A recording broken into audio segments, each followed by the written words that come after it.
Hello students, congratulations to all. आप लोगों ने 10th की एग्ज़ाम अच्छे से प्रिपेयर करके दी है। रिज़ल्ट चाहे जो भी हो, आप लोगों ने अपना एफर्ट जो भी है वो अच्छे से डाला होगा।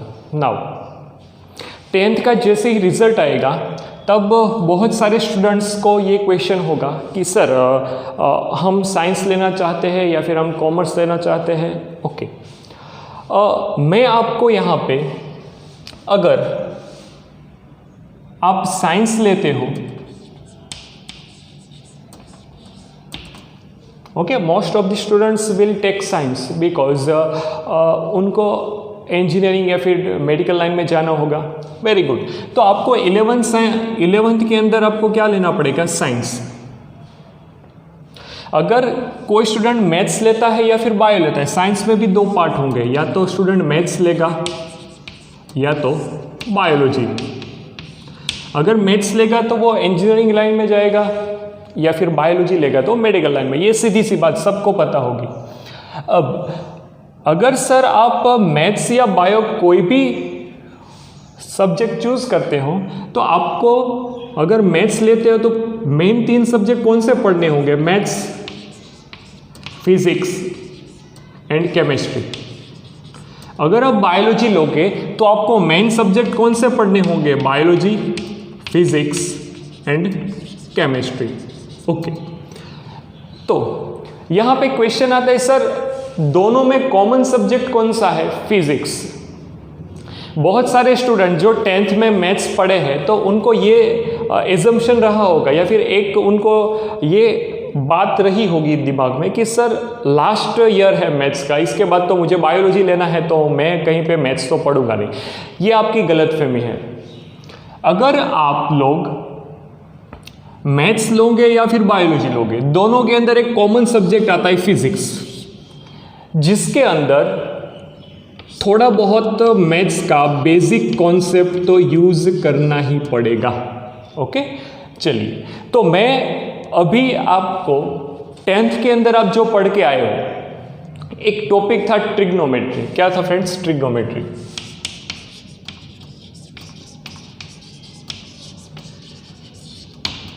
ट्रिग्नोमेट्री टॉपिक वैसे तो आप 10th में थोड़ा सा है बेसिक ही पढ़ के आए हो, मतलब छोटा सा पार्ट था कि भाई 6 फंक्शन होते हैं, sine, cos, tan, sec, cosec, cot, and उसका एक दूसरे में रिलेशन आपको दिया गया था, उसकी कुछ एंगल की वैल्यू आपको दी गई थी, फिर कुछ आइडेंटिटी।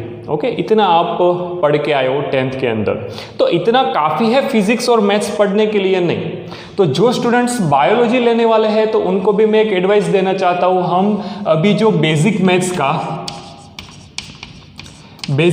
का जो भी हम कोर्स करने वाले हैं यहाँ पे, ओके, तो प्लीज़ इसके ऊपर ध्यान दीजिएगा, क्योंकि बायोलॉजी वाले स्टूडेंट्स को भी मैं एक गारंटी के साथ बताना चाहता हूँ कि जो बेसिक मैथ्स का अगर आप वीडियो लेक्चर कोर्स कंप्लीट करोगे तो आपको इस सब्जेक्ट के जो भी बेसिक टर्म्स होंगी, फिजिक्स में कई जगह पे ट्रिग्नोमेट्री का यूज़ होता है, बेसिक ट्रिग्नोमेट्री का, ठीक है, तो आपको वहाँ पे डाउट नहीं रहेगा।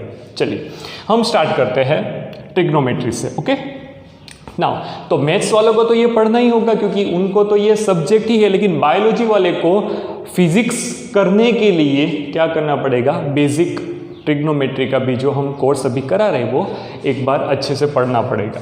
चलिए, ट्रिग्नोमेट्री आप वर्ड समझ के, ये वर्ड पढ़ के ये समझ सकते हो, ट्राई 3, मेट्री मतलब मेजरमेंट। आप कोई भी ट्राइंगल लोगे तो ट्राइंगल में क्या क्या आता है? ट्राइंगल में 3 साइड आती है, 3 एंगल आते हैं। ओके, तो आप ऐसा बोल सकते हो 3 साइड्स का मेजरमेंट, एंगल का मेजरमेंट, तो इसी के इर्द गिर्द ये वर्ड घूमता रहता है। ओके, चलिए, अब सर हम जब 10th में पढ़ते थे तब ऐसा कोई पाइथागोरस का जो भी थ्योरम था हम अप्लाई करते थे। यहाँ पे जो बी एंगल मैंने लिख रहा हूँ वो क्या है? 90 डिग्री है, और ये कोई ABC मेजरमेंट एंगल ABC, अच्छा सॉरी, ट्राइंगल लिखा है ABC, measurement angle of B is equal to 90 degree. Okay, ये आपको यहाँ पे दिख रहा है। मैं कोई एंगल सी को थीटा एज्यूम कर रहा हूं। अगर एबीसी के अंदर मुझे पाइथागोरस अप्लाई करना है फ्रेंड्स, तो आपको यह पता होना चाहिए कि ये जो एंगल थीटा है, ओके, थीटा के सामने वाली साइड को क्या बोलूंगा? Opposite side. थीटा एंगल के सामने वाली साइड को बोलूंगा ऑपोजिट साइड। थीटा एंगल के नजदीक वाली साइड को बोलूंगा एडजेसेंट साइड। क्या बोलूंगा? Adjacent side. यहां पे जहां पे 90 डिग्री बन रहा है उसके सामने वाली साइड को मैं बोलूंगा हाइपोटेनियस। क्या बोलूंगा? हाइपोटेनियस। आप पाइथागोरस थ्योरम पढ़ चुके हो 10th स्टैंडर्ड के अंदर। वहां पे क्या होता था फ्रेंड्स कि भाई हाइपोकार्ड square is equal to opposite side का स्क्वायर प्लस एडजेसेंट साइड का स्क्वायर। ओके, एडजेसेंट साइड का स्क्वायर। अगर मैं एबीसी के लिए यहां पे देखना चाहूं तो यहां पे एसी का square is equal to AB square plus BC square. आप ऐसा बता सकते हो फ्रेंड्स।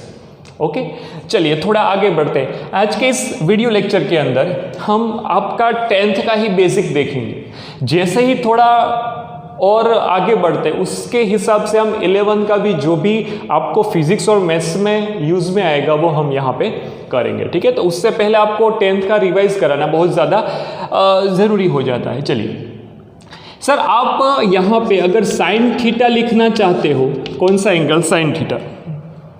यहाँ पे अगर आप साइन थीटा लिखना चाहते हो तो मैं क्या करूँगा? Sine theta is equal to opposite side upon hypotenuse. इसको अगर मैं ट्राइंगल एबीसी के रूप में लिखना चाहूँ तो यहाँ पे लिखूंगा AB अपॉन AC। सभी को ये आइडिया होगा, opposite side upon hypotenuse is equal to sine theta. Okay, अब कॉस थीटा। चलिए, cos theta is equal to क्या आएगा? Cos theta will be adjacent side upon hypotenuse friends. Yes, okay, तो now मैं अब यहाँ पे क्या करने वाला हूँ? यहाँ पे मुझे दिख रहा है BC। BC मतलब एडजेसेंट साइड अपॉन AC मतलब हाइपोटेनियस। ओके, चलिए थोड़ा और आगे बढ़ते हैं। Tan theta. तो टेन थीटा का एक रिलेशन साइन और कोस के साथ भी होता है। वो रिलेशन क्या होता है फ्रेंड्स? आपको आइडिया होगा। Sine theta upon cos theta मतलब क्या बन जाता है? Tan theta. ओके, तो मैं यहाँ पे साइन थीटा का जो भी यहाँ पे लिखा है opposite upon hypotenuse, cos theta का यहाँ पे जो भी लिखा है एडजेसेंट साइड अपॉन हाइपोटेनियस, इन दोनों को अगर मैं डिवीजन में दे, ये न्यूमरेटर या डिनोमिनेटर, ये हाइपो हाइपो कट हो जाएगा, तो यहाँ पे मुझे मिल जाएगा opposite side upon adjacent side. Okay, is equal to मैं क्या लिखूंगा? यहाँ पे ऑपोजिट आपको क्या दिख रहा है? A B upon adjacent side कौन सी दिख रही है? B C. ओके, ये आपको साइन कॉस और टेन का ट्राइंगल एबीसी के ऊपर से साइड का रिलेशन मैंने आपको बताया। अब सर और कौन सा फंक्शन आता है? और एक फंक्शन आता है कॉट। कॉट फंक्शन का सीधा रिलेशन साइन कॉस के साथ भी होता है, कॉट फंक्शन का सीधा रिलेशन टेन के साथ भी होता है। टेन के साथ हम जो भी रेसिप्रोकल रिलेशन है वो हम लास्ट में देखेंगे। चलिए, कॉट मतलब क्या मैं लिखूंगा? Cos theta upon sine theta लिख सकता हूं। यस, तो ये और कुछ नहीं है, टेन थीटा जो भी था उसका मैंने क्या किया? रेसिप्रोकल कर दिया। तो ये क्या हो जाएगा? Adjacent side upon opposite side हो जाएगी फ्रेंड्स। यस, ओके, नाउ ये क्या बन जाएगा? BC upon AB। चलिए, ये आपको अब आइडिया आ चुका होगा। सर अब हम क्या करेंगे? अब एक और फंक्शन आता है सेक। तो सेक थीटा में लिखूंगा। तो सेक थीटा के लिए अगर मैं यहाँ पे सोचूं तो sec theta is equal to, वैसे आप सेक को देखने जाओ, आप पढ़ चुके हो, sec is equal to 1 upon cos, मतलब सेक और कोस एक दूसरे का क्या होगा फ्रेंड्स? रेसिप्रोकल होगा। चलिए, तो यहाँ पे मैं ऐसे लिख सकता हूँ 1 अपॉन कॉस थीटा, या फिर जो भी कोस थीटा का रिलेशन था, कोस थीटा को मैंने जिस साइड से बताया था एडजेसेंट साइड अपॉन हाइपो, उसका मैं रेसिप्रोकल कर दूंगा। यहाँ पे हाइपोटेनियस अपॉन क्या हो जाएगा? Adjacent side. ओके, तो मुझे यहाँ पे क्या मिल जाएगा? देखिए, AC अपॉन BC मिल जाएगा। देख सकते हो आप लोग। नाउ अब मैं क्या करने वाला हूँ? अब मैं सेक थीटा के बाद लिखूंगा कोसेक थीटा। तो cosec theta is equal to क्या होता है? 1 अपॉन सेक थीटा। यहां पे मैं लिखूंगा 1 upon sine theta, sorry, cosec और साइन एक दूसरे का क्या होगा फ्रेंड्स, रेसिप्रोकल मिलेगा। तो cosec theta is equal to 1/sin theta. Now अब मैं क्या करने वाला हूं, यहां पे अगर मैं साइन का रेसिप्रोकल ले लूं तो ये मुझे मिल जाएगा हाइपोटेनियस अपॉन ऑपोजिट साइड। तो इसको मैं कैसे लिखूंगा, AC अपॉन AB के रूप में लिखूंगा, ठीक है, AC अपॉन AB के रूप में। तो ये जो चीजें थी बेसिक मैथ्स की, आप 10th स्टैंडर्ड में पढ़ चुके हो। नाउ 10th स्टैंडर्ड के अंदर आप और कुछ आइडेंटिटी भी पढ़ चुके हो, ठीक है। वो जो आइडेंटिटीज थी यहां पे मैं आपको लिख के दे रहा हूं। आइडेंटिटीज कौन सी थी फ्रेंड्स, तो ये पहली है sine square theta plus cos square theta is equal to 1, first ये थी। दूसरी आइडेंटिटी थी 1 plus tan square theta is equal to sec square theta, and तीसरी थी 1 plus cot square theta is equal to क्या होता है, कोसेक स्क्वायर थीटा, ठीक है। चलिए, तो ये आपको आइडिया था कि सर ये आइडेंटिटीज थी 10th के अंदर, और मैं इन्हीं आइडेंटिटी का यूज़ करके फिजिक्स और मैथ्स में आगे बहुत सारे सम में यूज़ करूँगा।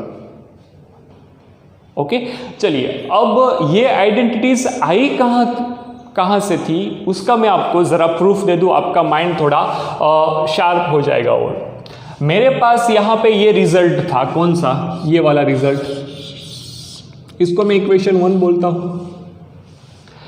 मैं क्या करने वाला हूं फ्रेंड्स कि ये जो रिजल्ट है AC square is equal to AB square plus BC square को यहां पे AC square is equal to AB square plus BC square को मैं डिवाइडेड बाय, पहले मैं AC स्क्वायर से सभी टर्म को डिवाइड देता हूं, डिवीजन दे रहा हूं। ओके, तो यहां पे क्या बन जाएगा, AC by AC whole square is equal to AB by AC whole square is equal plus, यहां पे प्लस होगा, BC by AC whole square is equal to, यहां पे मुझे मिल गया 1। ओके, AB बाई AC आपने क्या लिखा है, AB बाई AC मैंने लिखा है साइन थीटा, लेकिन साइन नहीं होगा, साइन का क्या करना पड़ेगा, स्क्वायर। तो यहां पे क्या हो जाएगा, साइन स्क्वायर थीटा, प्लस यहां पे क्या हो जाएगा friend, BC by AC is equal to cos square theta. तो ये मैंने आपको फर्स्ट नंबर की आइडेंटिटीज जो भी थी वो क्या कर दी, प्रूफ कर दी फ्रेंड्स।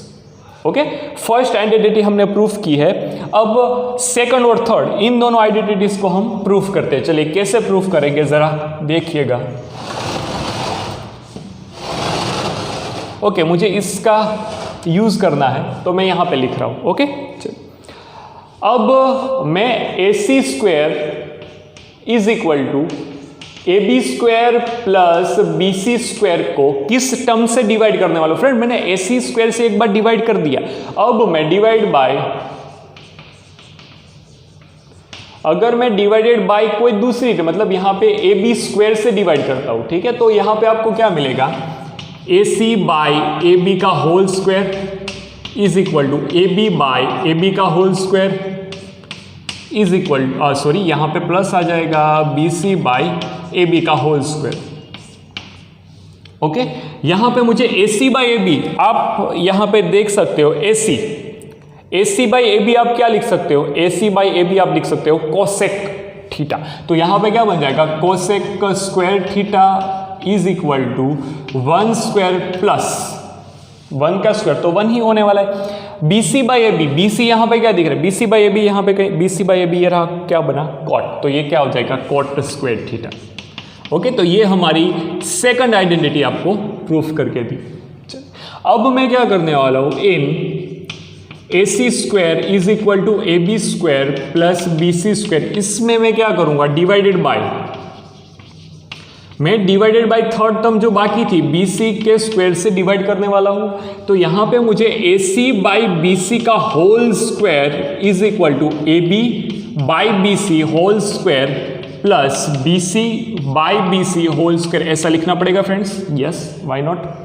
ओके, यहां पे AC बाई BC क्या दिख रहा था आपको, AC by BC is equal to sec, तो यहां पे क्या लिखना पड़ेगा, sec square theta is equal to, यहां पे AB बाई BC आपको क्या दिख रहा है, tan थीटा, तो यहां पे मैं लिख दूंगा tan स्क्वायर थीटा प्लस 1। तो ये हमारी थर्ड आइडेंटिटी हो चुकी है। नाउ आप इतनी बात कहाँ पे पढ़ के आए हो फ्रेंड्स? 10th स्टैंडर्ड के अंदर। ओके, प्लीज एक बार देख लीजिए, नोट इट डाउन।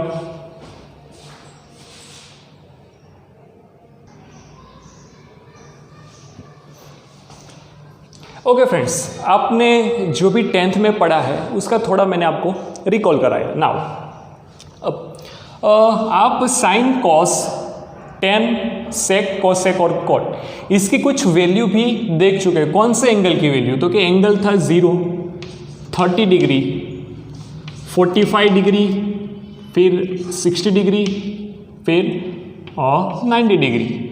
हालांकि यहाँ पे जैसे मैं बेसिक लेक्चर में ही 90 के बाद 120 डिग्री का आप कैसे निकालोगे वैल्यू, साइन 36 डिग्री क्या आएगा, साइन 720 डिग्री क्या आएगा।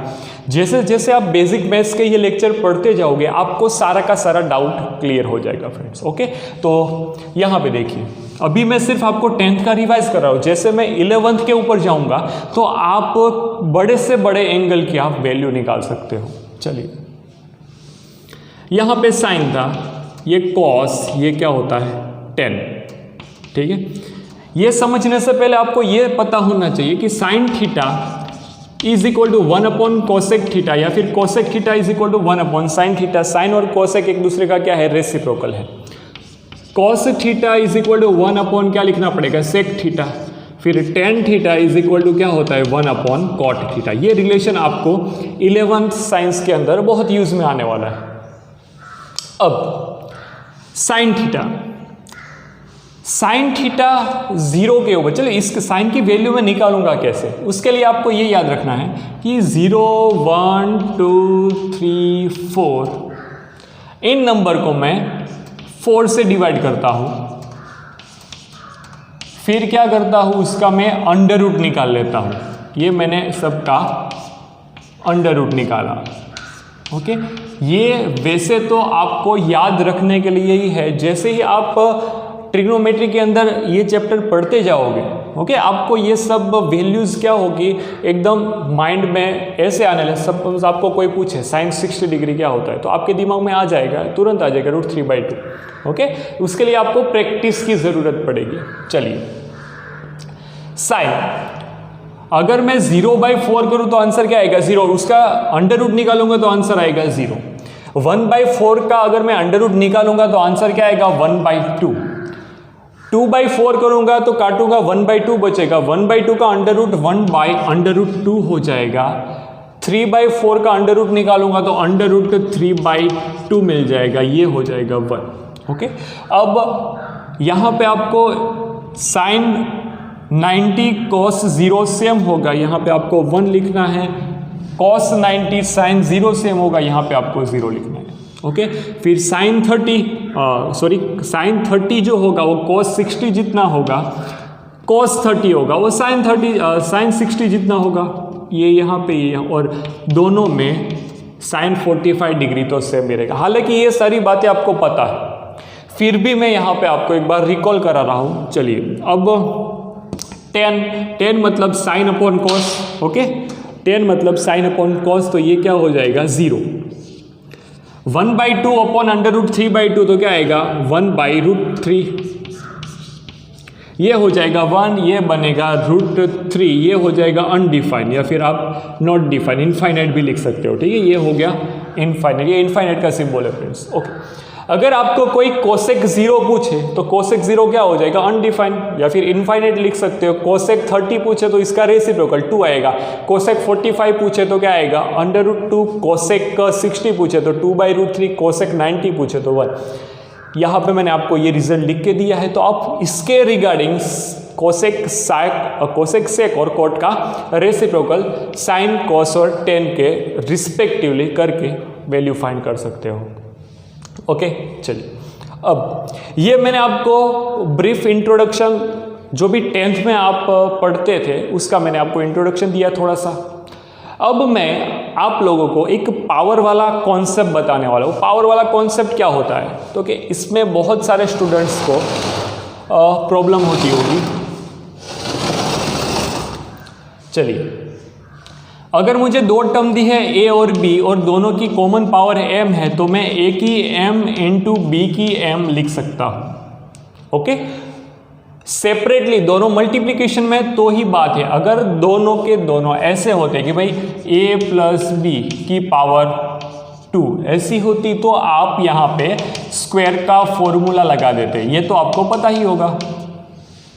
लेकिन जैसे ही आप दो टर्म की मल्टीप्लिकेशन की कॉमन पावर देख लो तो दोनों को आप इंडिविजुअल पावर दे सकते हो। फिर अगर a की m पावर है b की पावर, अच्छा a की m पावर है और a की पावर है n, यहाँ पे दो बेस सेम है, बेस सेम का क्या करना पड़ेगा, पावर का क्या करना पड़ेगा, एडिशन करना पड़ेगा फ्रेंड्स।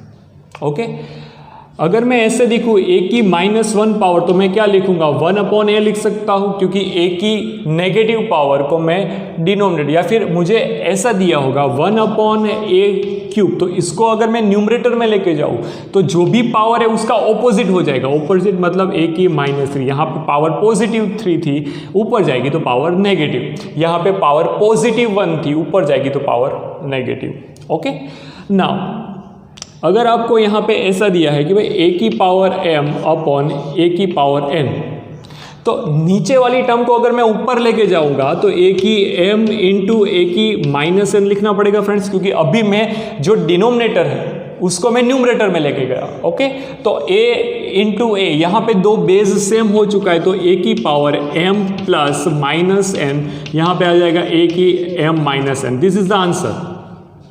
तो ऐसी टर्म को मैं इस रूप में लिखूंगा। अब कई स्टूडेंट्स को यहाँ पे डाउट होगा a/b अपॉन c/d के रूप में होगा सर, तो मैं क्या लिखूंगा। ओके, तो यहाँ पे आपको सिंपली ये याद रखना है कि सर a/b इंटू यहाँ पे b के साथ c मल्टीप्लाई में ऊपर d चला जाएगा। ये न्यूमरेटर या डिनोमिनेटर, न्यूमरेटर के लिए डिनोमिनेटर ये पूरा है तो न्यूमरेटर का डिनोमिनेटर न्यूमरेटर में चला जाएगा, तो यहाँ पे ऊपर d चला जाएगा, आपको ऐसे लिख देना है। ओके, चलिए अब बेस सेम पावर का एडिशन। ओके, ऑलमोस्ट सारे के सारे पावर कॉन्सेप्ट और बेस कॉन्सेप्ट मैंने कवर कर लिया है। फिर अगर आपको यहाँ पे ऐसे दे कि भाई a की पावर 3 है और उसकी कोई पावर 2 है, तो पावर की पावर का क्या करना पड़ेगा फ्रेंड्स, मल्टीप्लिकेशन। तो आपको a की 3 इंटू 2 करना पड़ेगा, तो a की क्या मिल जाएगी, 6। ओके, मुझे यहाँ पे सपोज ऐसा दिया है कि भाई a की 4 पावर उसका अंडर रूट करना है, तो आपको यहाँ पे ये दिखा दूँ कि अंडर रूट मतलब a की 1/2 पावर, क्यूब रूट मतलब a की 1/3 पावर, फोर्थ रूट मतलब a की 1/4 पावर, ओके, फिफ्थ रूट मतलब a की 1/5 पावर। तो यहाँ पे आप क्या करोगे, a की 4 पावर तो थी लेकिन उसकी पावर 1/2 देना पड़ेगा। देखिए अंडर रूट है मतलब पावर 1/2 हो जाएगी। मैं यहाँ पे a की 4 इंटू 1/2 करने वाला हूँ, क्यों, क्योंकि पावर की पावर का मल्टीप्लिकेशन हो जाएगा।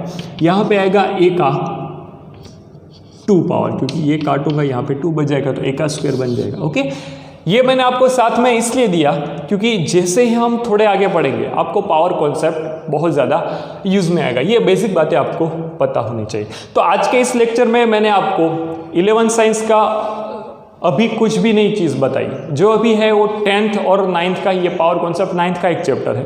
ओके, यही चीज़ें मैंने आपको एक्सप्लेन की है।